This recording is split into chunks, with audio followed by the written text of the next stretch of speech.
የኢትዮጵያ ኦርቶዶክስ ተዋሕዶ ቤተክርስቲያን ማለት የማያውቋት ሰዎች የተሰበሰቡባት ነገር ግን ድንቅ ቤተክርስቲያን ናት ብሎ ተናግሯል። የማያውቋት ሰዎች የተሰበሰቡባት ግን ድንቅ የሆነች ቤተክርስቲያን። አባቶቻችን የማናውቅ ልጆች አንገርምም? በጣም እናስደንቃለን እኮ። ለምሳሌ አሁን አንድ ሰው መጽሐፍ ቅዱስን ትሰብካላችሁ አሰብኩም ብሎ ቢጠይቀን መጽሐፍ ቅዱስ ራሱ ልክ አይደለም ብዬ ብክድ ሰው በምን ሊያስረዳኝ ይችላል?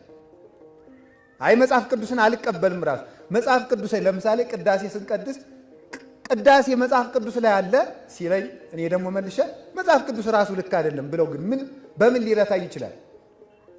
አይ መጽሐፍ ቅዱስ ራሱ ትክክል ነኝ ይላል ሊለኝ ይችላል። መጽሐፍ ቅዱስ ራሱ ስላለ ብቻ ነው ትክክል ነው የሚባለው? እንግዳማ ሌላውን መጽሐፍ ቅዱስ ነኝ ብሎ የአንዱ ፈላስፋ መጽሐፍ ቢገኝ እሱንም መጽሐፍ ቅዱስ ብለን መያዝ አለብን ወይስ የሚመጣውን ነገር ስለተናገረ ወይም ያለፈ ነገር ስለተናገረ ብቻ መጽሐፍ ቅዱስ ይባላል? መጽሐፍ ቅዱስ መሆኑን የነገሩን አበው ናቸው። እስኪ አበው በሉ።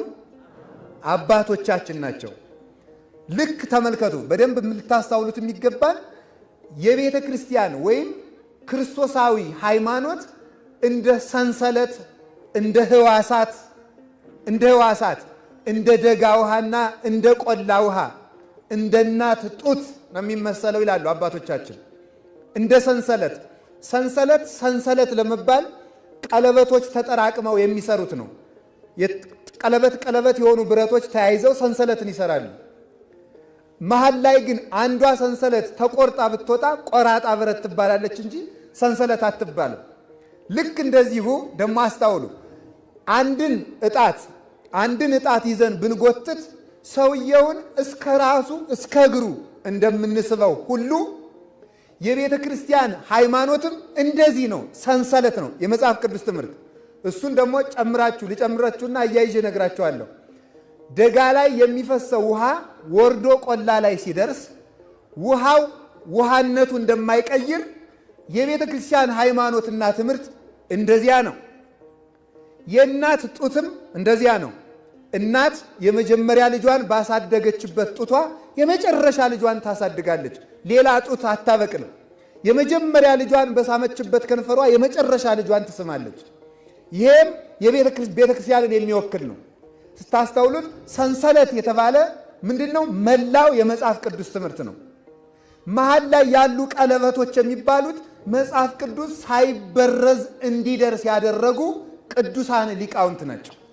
ቅዱሳን ሊቃውንት ለምሳሌ ጌታ ሥጋዬን የበላ ደሜን የጠጣ የዘላለም ሕይወት አለው ብሏል ብሎ ሲናገር ይህንን ቃል ጌታ ለመናገሩ ማስረጃ ምንድን ነው ተብዬ ብትጠየቅ ዮሐንስ ወንጌላዊ እላለሁ። ይህንን ቃል ዮሐንስ ወንጌላዊ ለመጻፉ ምስክር ማን ነው ተብዬ ብትጠየቅ ከዮሐንስ ወንጌላዊ የተማረ የዮሐንስ ወንጌላዊ ደቀ መዝሙር ፖሊካርፐስ ወይም ደግሞ አብሮኮሮስ ነው ብዬ እናገራለሁ። እሱስ ለመናገሩ ማን ነው ማስረጃ ቢባል ሄሬኒዮስ፣ አግናጤዎስ ብዬ እናገራለሁ። እነሱስ ለመናገራቸው ምን ምስክር አለ ተብዬ ብነገር ደግሞ እነ አትናቴዎስን እጠራለሁ፣ እነ ለእስክንድሮስን እጠራለሁ፣ ሰለስቱ ምዕትን እጠራለሁ፣ ቄርሎስን እጠራለሁ። እነሱ ስለመናገራቸው ስል ደግሞ እነ ቅዱስ ዮሐንስ አፈወርቅን እነ ቅዱስ ኤጲፋንዮስን እጠራለሁ። እነሱ ስለመናገራቸው ምን መስረጃ አለ ብባል ደግሞ እነ አቡነ ሰላማ ከሳቴ ብርሃንን እጠራለሁ። እነሱ ስለመናገራቸው ብባል ቅዱስ ያሬድን እጠራለሁ። እሱ ለመናገሩ ደግሞ ተስዓቱ ቅዱሳን እነ ቅዱስ ላሊበላ እነ አቡነ ተክለ ሃይማኖት እነ ቅዱስ ክርስቶስ ሰምራ ምስክር ይሆኑኛል። እነሱም ለመናገራቸው አባ ጊዮርጊስ በድርሰቱ ያስረዳልኛል። እሱም ትክክል ለመሆኑ ደግሞ ማን ይመሰክርልኛል ብላችሁ ስትናገሩ መሃል ላይ እነ መምህር የስድሮስ አሁን ያሉት ሊቃውንት ይመሰክሩልናል። በአጠቃላይ የእነዚህን ምስክርነት የቤተ ክርስቲያን ስርዓት አምልኮ ይመሰክርልናል ማለት ነው። ከዚህ ተቆርጦ የወጣ ሰው የቤተ ክርስቲያን መምህር አይደለም። ሰንሰለቱን ጠብቆ አሁን በዚህ ጊዜ በተለይ ትውልዱ ቆይ ያኛውም እምነት እኔ ነኝ ትክክል ብሎ ይሰብካል፣ ይሄኛውም እኔ ነኝ ይሰብካል። ማን የሚሰብከው ነው ክርስቶስ? ማን የሚሰብከው ክርስቶስ ነው ትክክለኛው ክርስቶስ የሚል ጥያቄ ብዙ ሰዎች ያነሳሉ።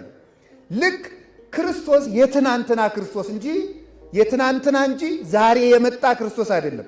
ትናንት የነበረ ዛሬም ያለ ነገም የሚኖር ነው። ኢየሱስ ክርስቶስ ዘትማልም ወይም ወክመ ውእቱ እስከ ለዓለም። ኢየሱስ ክርስቶስ ትናንትም ዛሬም ያው ነው። ስለዚህ እንደ ትናንትናዎቹ አድርገህ ካመለከው በትናንትናዎቹ በመጣበት መንገድ ያገኘሃል። እሱም ምን ብሎ ተናግሯል?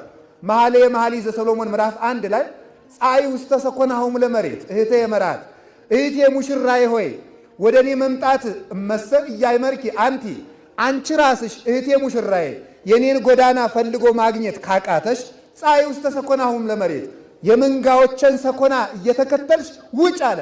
ራስሽ ነፍስ እህቴ ሙሽራዬ የሚላት የክርስቲያኖች ነፍስ ናት። የክርስቲያን ነፍስ የክርስቶስ ሙሽራ ናት። አንድ ሰው አመንዝራ የሚባለው ከሚስቱ በላይ ሌላ ሴት ስትጨምር ወይም ከባሏ በላይ ሌላ ወንድ ስትጨምር እንደሆነ ሰው ነፍሱን የዲያብሎስ ውሽማ ያደረጋትለት አመነዘረ ይባላል። ነፍስ የእግዚአብሔር ሙሽራ ናት። የእግዚአብሔር ሙሽራ ናት።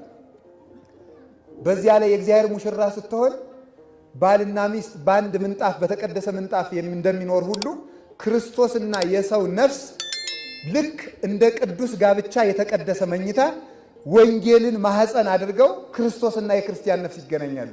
የሚወለደው ልጅ ስነ ምግባር ይባላል። ቅድስና ጸነስነ ሐመምነ ወወለድነ ያለው ኢሳይያስ ይሄንን ነው። አቤቱ አንተን ፈራንና ጸነስን፣ ምጥም ተያዝን ወለድን ይላል። ጸነስን ያለው ቃሉን ነው። ምጥ ያለው ቃሉን ለመጠበቅ የምንቀበለው መከራ ነው። ወለድን ያለው ከኛ የሚገኘው ትሩፋት ነው። እንዲህ አድርገን እንወልዳለን። ሁሉ የማይወልድ ደግሞ ሰው መውለድ አለበት ነው፣ ሌላ የለውም። መውለድ አለበት። ሁላችንም ሰው በትዳር ሁሉም ሰው ላይወልድ ይችላል። በሃይማኖት ግን ሁሉም ሰው ይወልዳል። በሃይማኖት ሁሉም ሰው ይወልዳል። ከቃሉ ጋር ናችሁ። እግዚአብሔር ከሁላችን ጋር ይሁን። ስለዚህ ነፍስ የክርስቶስ ሙሽራ ነፍስ ሆይ ክርስቶስን ፈልጎ ማግኘት ካቃተሽ ትክክለኛው እውነተኛው መድኃኔዓለም የትኛው ነው ካልሽ የትናንትናዎቹ የነገሩሽን ያዥ። የትናንትናዎቹ ያመለኩት ክርስቶስ ያ ነው እውነተኛው። እነዚህ ያመለኩት ምክንያቱም ለምሳሌ አሁን ይሄ ይገርመኛል። ዮሐንስ ወንጌል ምዕራፍ 10 ላይ ኢየሱስ እኔ በር ነኝ ብሏል ብሎ የሚጠቅስ ሰው ዮሐንስ እንደሚያመልክ አድርጎ ክርስቶስን ካላመለከ ይሄ ሰው በእርግጥ ከሃዲ ነው ማለት ነው። እንደጠቀሰው ሰው አድርጎ መከተል አለበት። በእርግጥም በክርስቶስ መንገድ የሄዱትን የተከተለ ይደርሳል። ስለዚህ ነው ሰንሰለት ተብሎ የተጠራው ለዚህ ነው። ከዚህ ተቆርጦ ከወጣ ስለዚህ የእግዚአብሔር ቤተሰቦች እስከ መጀመሪያው ክፍለ ዘመን እስከ ሁለተኛው ክፍለ ዘመን ያለውን ጠብቃ የምትኖር ቤተክርስቲያን ናት። ኦርቶዶክስ ተዋሕዶ ቤተክርስቲያን መጽሐፍ ቅዱስን የምትሰብክ ብቻ ሳትሆን መጽሐፍ ቅዱስ እውነት ለመሆኑ ምስክር ሁና የቆየች ዛሬ ሰዎች የሚያጣምሙትን መጽሐፍ ቅዱስ እንኳን መጽሐፍ ቅዱስ ነው ብላ ቆጥራ ያቆየቻቸው እሷ ናት። ይሄ ነው ሰንሰለት የተባለ የደጋ ውሃና የቆላ ውሃ የተባለ ደጋ የተባሉ ሐዋርያት ነቢያት ናቸው። ደጋ የተባሉ በደጋ ቃጠሎ የለም የኃጢአት በረሃ የሌለባቸው ስለሆኑ ነው። የሕይወት ውሃ ክርስቶስን ጠጥተው የለመለሙ ስለሆኑ ነው። በዚህ ምክንያት ደጋ ይባላሉ።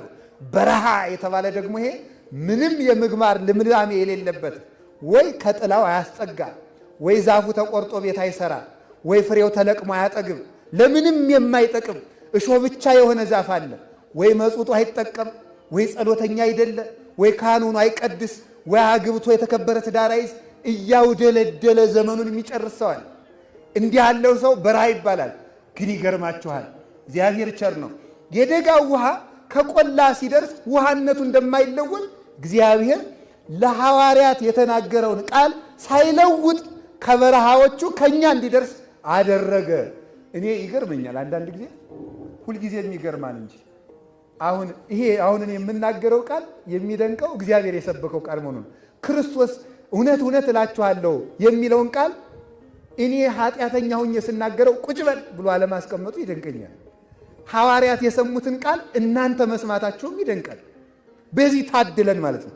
ኢየሱስ ክርስቶስ ራሱ አካላዊ ቃል ዘይኔጽር ለምድር ወይሬሳያ ከመትራድ ምድርን ትክ ብሎ ሲመለከታት እንድትንቀጠቀጥ የሚያደርጋት ዘይገስሶሙ ለአድባር ወይጠይሱ ተራሮችን በእደማቱ ሲዳሳቸው እንደ ቅቤ የሚያቀልጣቸው የሰበከውን ቃል እኛ እንሰማለን። ተፈቅዶልን ማለት ነው። የንጉሥ ምስራች ለመስማት እንኳን ሰው ይጓጓል። እግዚአብሔርን መስማት እንዴት ያለ መታደል መሰላችሁ! እግዚአብሔር ይነግሮሙ ለሕዝቡ በመጽሐፍ እግዚአብሔር ለሕዝቡ በመጽሐፍ ይነግራቸዋል። አሁን እየነገራችሁ ያለ አባ እንደሆነ ማሰብ አይገባችሁ። አሁን እያስተማረ ያለ እግዚአብሔር ነው። የሚማርም እግዚአብሔር ነው።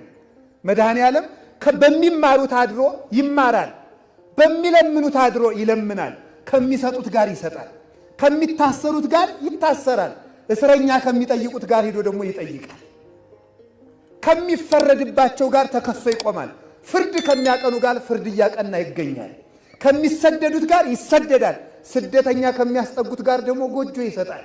የትም ቦታ የሚገኝ እሱ ነው። ስራውን የሚያከናውን እርሱ ነው።